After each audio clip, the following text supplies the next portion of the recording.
Times like this, I feel a little bit like Moses as he gathered there the people, and they were getting angry. They wanted definite answers. They wanted assurances. They wanted, they wanted water. They were thirsty. And Moses, I know it's not included in the text there, but I'm sure he uttered an expletive before he asked God, what am I going to do with these people? They're about ready to stone me. And he had no idea what to do next. No idea where they were to go, how he was to deal with the situation that was before him. And he did the only thing he knew always worked, is that he went in prayer and talked to God and said, what am I going to do? Now, God's answer was something that he would not have expected, and he wouldn't have known where that was going to lead, but he said, okay, I'll try doing that. Why would hitting a rock with a stick do anything other than make a whack sound? But he didn't. And he went out, and he hit the stone, and a fissure developed, and water poured out in plenty. The answer came. It was not what he expected, and it didn't come from doing what he expected. And yet it was sufficient for the salvation of the people. The story from John's Gospel of the Samaritan woman at the well is incredibly rich in detail. There's just so much in there that you could go in any number of directions with it. So I ask the question of the text, what does this have anything to do with the situation we are facing now? What does it have to do with pandemic? Something that has never happened in my life. And the last person that was in this congregation who was alive the last time something like that happened back in 1918 passed away in January. And so we have no living memory of what that might be like. One of the things that we know about this time we're in is the call to be isolated from one another. And in this passage from John's Gospel, that is one of the central themes of it. It is about isolation. Jesus and his disciples are leaving Jerusalem, heading back to the Sea of Galilee.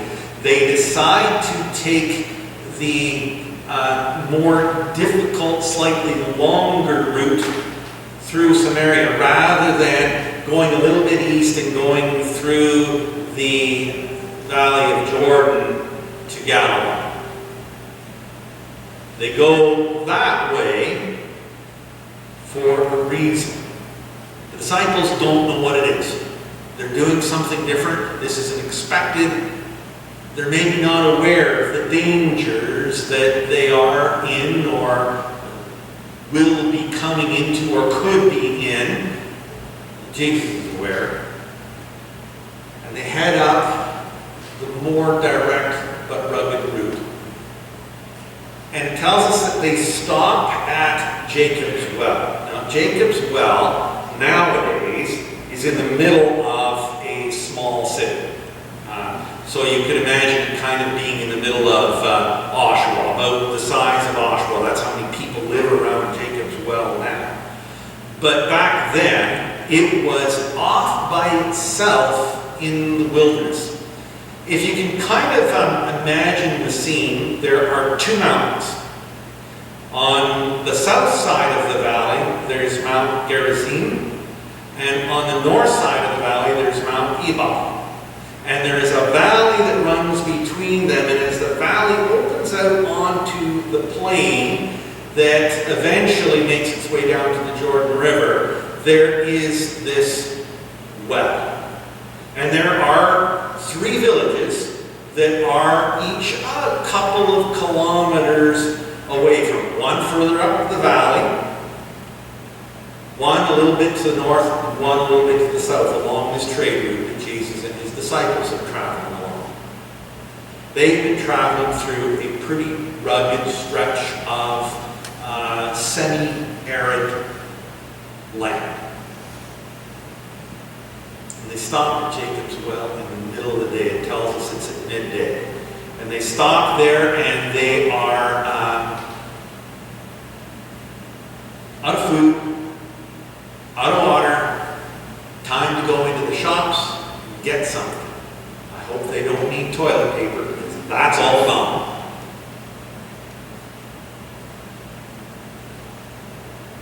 And they leave Jesus at the well. And that's when the scene unfolds of this Samaritan. Now that's a key part of all of this, is that she's Samaritan and she's a woman. That is immediately apparent. How is it immediately apparent? Because she dresses not like a Jewish woman. Jesus is easily recognized as a Jewish man because he dresses as a Jewish man would dress. What are the telltale signs?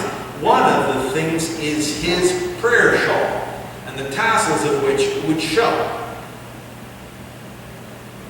What are the telltale things about her? First off, she is missing the sign of being married, so he also knows she's single.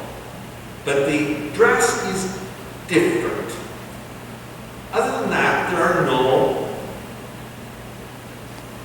easy answers as to what is going on there. Except it's the middle of the day, the heat of the day. People go to the well early in the morning before it gets hot, or early in the evening as it starts to get cool. They don't go in the middle of the day. This is a woman who is used to isolation.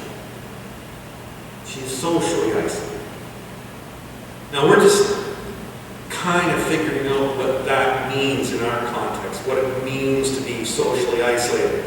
We're getting directives that say that when we're out in public with people we don't know, we should maintain 1 meter to 1.8 meter distance between ourselves and everybody else.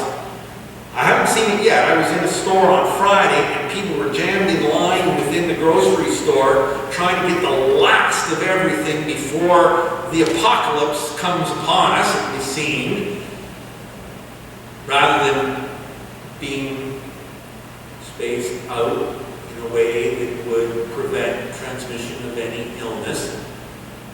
So we're being asked to socially isolate even when we are out in public. This woman lived social isolation day in and day out. And Jesus knew it, could see it, could see the effects on her. One of the things with prolonged social isolation is that it creates loneliness. It creates anxiety. It creates often over time, people can become despondent and depressed. And maybe that showed on her countenance. He knew that this woman lived in a sense of isolation. The causes of her isolation, Jesus also knew. And that kind of comes out in the text. She'd been married 5 times. Now, the fact that she'd been married 5 times tells you something about the depth of her grief. In our day and age, we say somebody's been married 5 times, we would assume that that probably meant that she'd been married, divorced, and married somebody else, divorced again, and so on. But in Samaria in that day, it meant that she had married 5 husbands. She's a widower 5 times over. The losses I've had, I can't imagine how hard that would be this woman to kind of pick up again. Jesus tells her, he says, and the man you're with now is not your husband.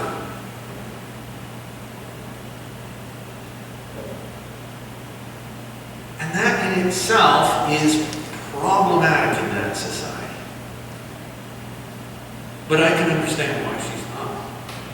If she's already married 5 husbands, she probably can't even contemplate having to marry another. There's huge loss of community, disruption of community that this woman has undergone through her life. Because we know that when you marry, it's not just that one other person, it's all the relations. It's the whole community is changed by marriage. And this has been disrupted for her now 5 times. But she's living with a man who she's not married to, and that in that day and age was against the law. And if it's against the law, it is risking damnation because, of course, Jews and Samaritans both believed salvation came by following, believing, and living the law. She's an outlaw. She is at risk. And anybody who is seen with her is at risk. Sound familiar in what we're kind of dealing with in our day and age? And that's why she comes to the well at noon. She knows if she goes in the morning, everyone will turn their back on her, or they may get angry and scream at her to leave. They may throw things at her. They may behave the way the people were starting to behave towards Moses. Drive her away. Don't let her come near, because if she does, we will be religiously, morally, spiritually unclean. And that's where Jesus' interaction with her begins. It is at that moment when she comes to the well, and you can imagine she would have some trepidation, but she needs the water, and is just one Jewish man. He's not going to tell the community that, because you're not supposed to talk to another. It's still the case in most cultures in the Eastern Mediterranean region that men do not talk to women in public unless it's their wife, and even then it's only minimal. And women certainly don't talk to men. And yet this is not just a Samaritan man, it is a Jewish man. And she gets into a discussion. This is a woman of a deep spirit. She is a brave and maybe reckless personality. I don't know, but she engages in discussion with Jesus. Some things come up in the discussion. She starts talking to him about theology. I don't know if you caught that this is a theological discussion between the two of them. And it maybe warrants us to look at where these differences are and how it's been reflected in our experience with this COVID-19 thing we're dealing with right now between religious groups. The Samaritans were the people who were left behind when the Persians came in and took the Jews into captivity in Babylon. They were the people of the land. Farmers, tillers of the soil, hewers of rock, drawers of water. And there was somehow the faith of the prior generations got understood differently between them and the people who were all taken off into captivity. And the differences are all about these two mountains I mentioned at the start. Mount Gerizim and Mount Ebal. They're across from each other, it's valley divides. And the Jewish text of Genesis states that when Joshua and the people of Israel crossed over the Jordan into the promised land, they went up onto Mount Ebal and made an altar there and offered sacrifices in thanksgiving for their delivery to the promised land. Guess where the Samaritans say that happened? On Mount Gerizim, other side of the valley. And Jesus and the woman have this debate about where is the holy mountain of God. The Samaritans say, well, it's Mount Gerizim. That's the first place of Israel. That's the place where the nation is established. Whereas the Jews say, no, the holy mountain of Israel is in Jerusalem. And neither is willing to give the other any kind of credit that maybe both places are holy things. Both have a place in our story. But that's the debate, the dividing line. Now this is going to be a little bit of an odd thing for you to contemplate. In that just as the service started, I said we will suspend worship services here, just in the light of what's going on. I'll explain that a little bit more. We saw on the news in the last couple of days that the Roman Catholic Church has suspended worship in all of their churches. Why? And the United Church, Anglican churches, and other churches, it's up to each congregation and the community they're in, and, assessing what's going on, whether that's warranted or not. And it has to do with the fundamental divide point between Roman Catholic Christianity and Reformed or Protestant Christianity. And it has one of the fundamental, small, it seems almost insignificant, but insurmountable mountains of difference. And it is what happens in worship. In our tradition, we worship with communion at the high festival days. We don't generally have communion every week. In the Roman Catholic tradition, the celebration of the Eucharist is the central piece of worship.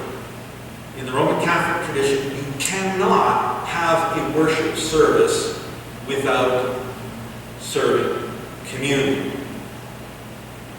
And we know with this virus, the COVID-19 coronavirus, we know that it is transmitted through bodily fluids, and that those coronavirus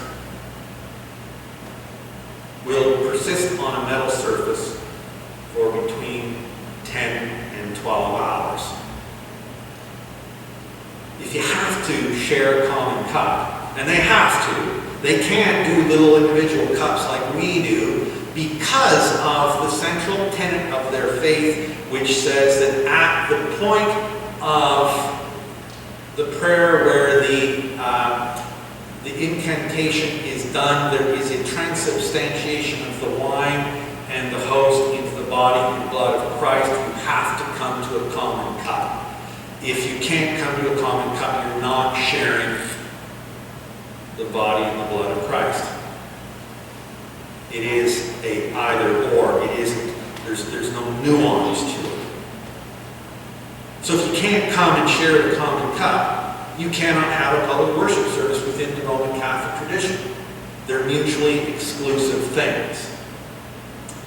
In our tradition, we can suspend communion and still have a full worship service. We don't even have to be in the same room and have a full worship service. Many people have watched church services on television for years and years and years. And that's been part of the Protestant tradition. At home, you can't do that in the Roman Catholic tradition because the Roman Catholic tradition involves the common cup. And so that's kind of the big reason why they had to cancel their services, even if they're a small congregation, is because of that difference. And it is as significant a difference as the difference between the Samaritans and the Jews that this woman and Jesus were talking about at the well.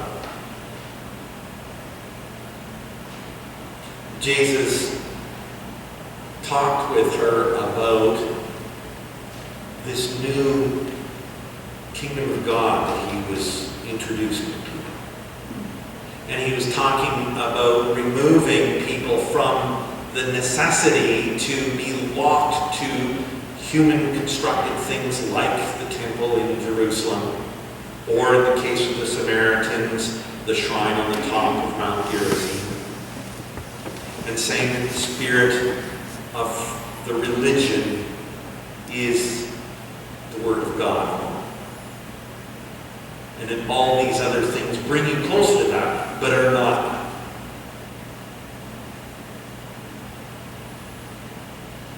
And then Jesus did something that he had not done even with his disciples. Like the ones that have been traveling with him day in and day out, they're not even there to hear this. And Jesus says to her that I am the water of life, and you can have this, and that will well up in you and give you strength and sustenance and hope in the days going, no matter what happens. Whether you ever come to this well again or not, you're going to be okay. You're going to be more than okay. And he tells her that he is the only Son of God, the bread of life. And he's not told the disciples that yet. And in doing so, he creates her as the first apostle. And what is an apostle? An apostle is the person who takes their experience with Jesus and spreads it to the wider community. She is the first one to go and bring other people to discipleship with Jesus. She did something novel. She broke with Preston. She went home and in the middle of the day called people out of their houses, out of their work, and told them about what had happened at the well. And it says there that many people believed her and they all rushed out to see him and hear more.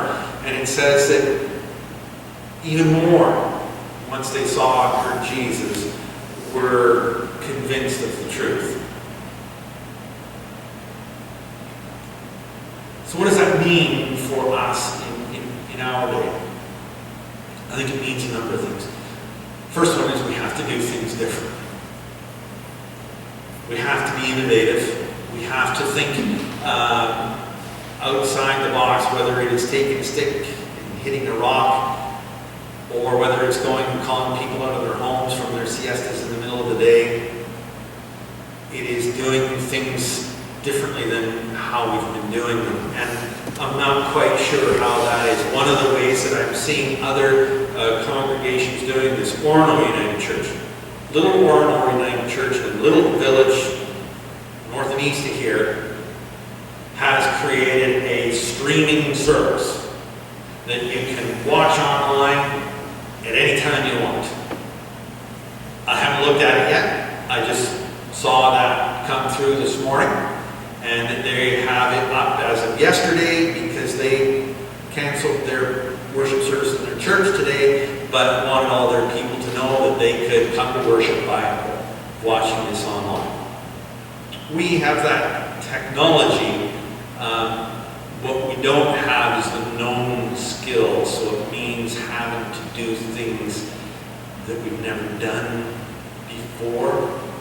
But I'm willing to try. If there's anyone else who feels that they want to get together at some point midweek and create a thing that we can put out online, Gord's nodding his head. If there's anybody else who feels they can come in and create something that can be put on our website, or at least linked to our website, put on YouTube, put on Facebook, so that people can connect that way.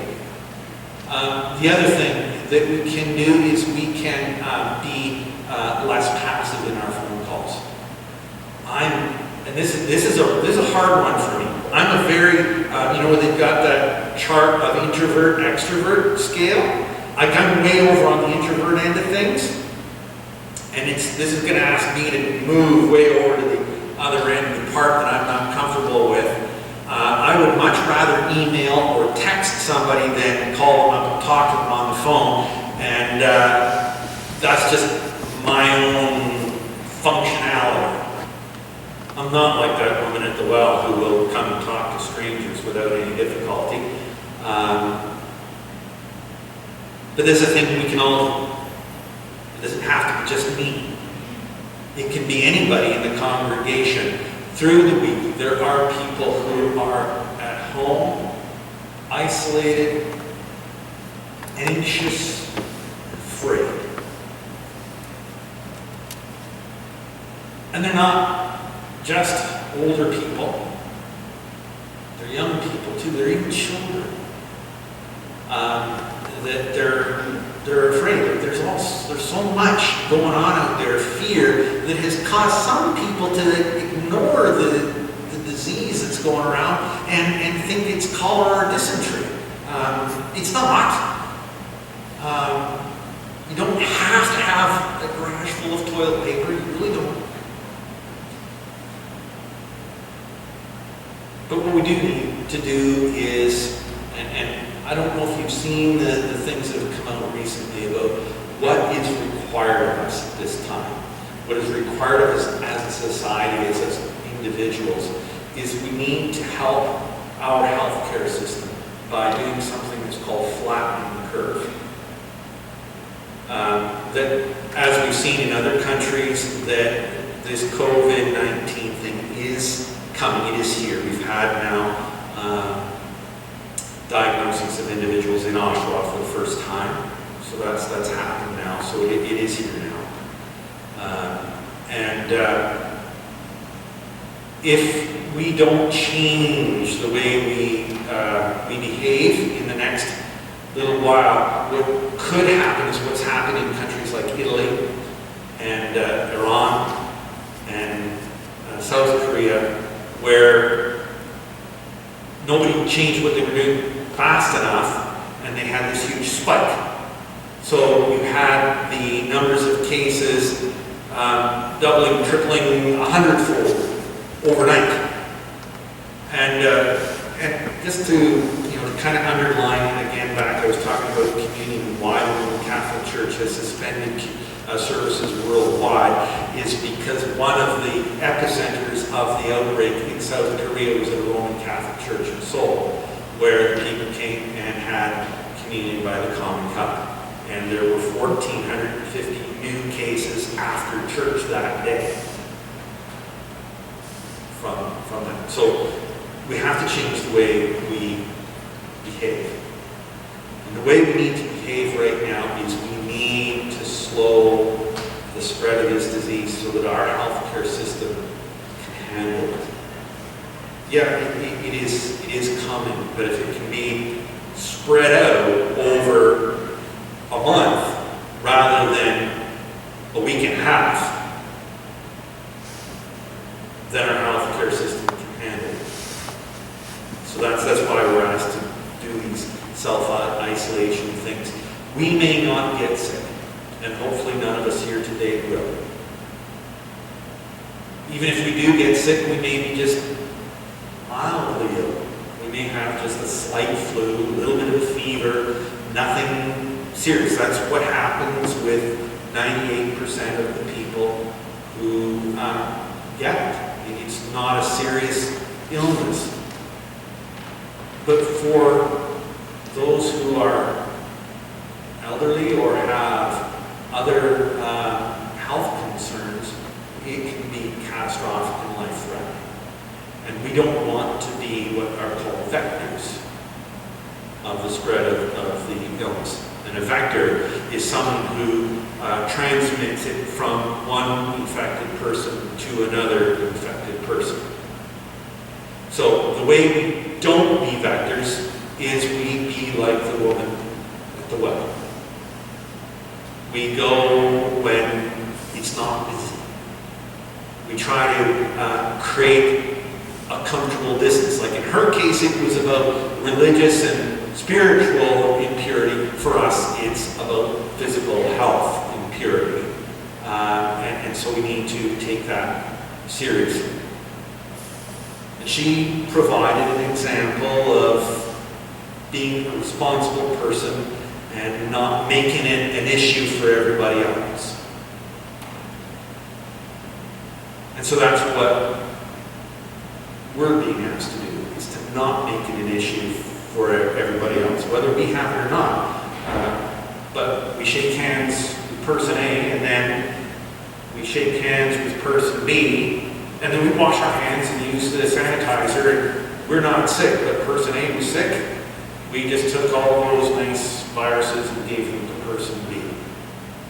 And so those are the kind of things that we have to try not to do. So, try not to shake hands. Don't follow the example of the President of the United States. Don't shake hands. Say hi. You know, if you need a touch, use your elbow bumps. You know. Give space for people when you're lining up at the store. Don't panic buy, because it disrupts the whole supply chain. And then it just takes long for everybody else to get what they need. We will get what we need. That it's still coming. Everything is moving. We were on the road last night, and there are still semi-trailer trucks taking the stuff from the factories to the stores. It's still happening. Don't panic about whether you're not going to get toilet paper. You might tomorrow. I don't think you're going to get it today. Unfortunately.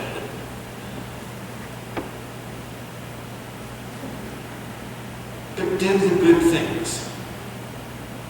Call the people in your life who you know are anxious, who are nervous, who may be afraid. Because more than anything else we've seen with this pandemic that I've never seen before, even with SARS, never seen the worldwide panic, the fear that is being generated by this. People are really, really anxious. And if they know that there's others out there who care about them, who will just be a calm voice saying, you know, we're going to get through this. This too shall pass. We got really wonderful scientists and well-equipped labs with millions of dollars being funneled to them to do the research to come up with treatments and vaccinations that will get a handle on this. Like it's coming. They did it with SARS. They did it with the Mediterranean. I can't remember the letters for MEDS or something. We've done it with measles.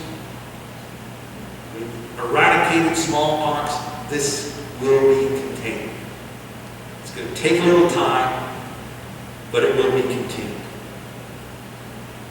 And the population coming out the other side of it is going to have a whole new immunity that they didn't have before. That will be strong. So connect. Connect with people at home, and that's one of the things I'm going to do. I'm going to be sitting on the phone call people. And just, how are you doing? You got what you need? Do you need anything? If you're afraid to go out, we'll figure some way to get it to you. Those kind of things. So, friends, family, neighbors, just connect with them. And let them know that even though they're alone, they're not alone. I should have worn my Simcoe Street Striders race shirt because it says on it, even though I run by myself, I never run alone. Let's let people know that that's the case with their faith life as well. That while they may be isolated, they're never alone. God is with them, and we need to just let them know that. So, you're all kind of apostles nowadays. You're like the woman who goes home and tells everybody that she met Jesus and life is great. And that's what we need to do now. So God bless you.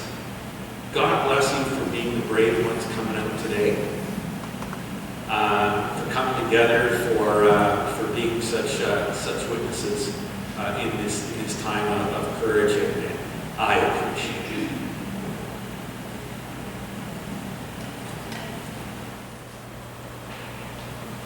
May the Holy Spirit bless you, keep you. May God's face shine upon you, give you peace.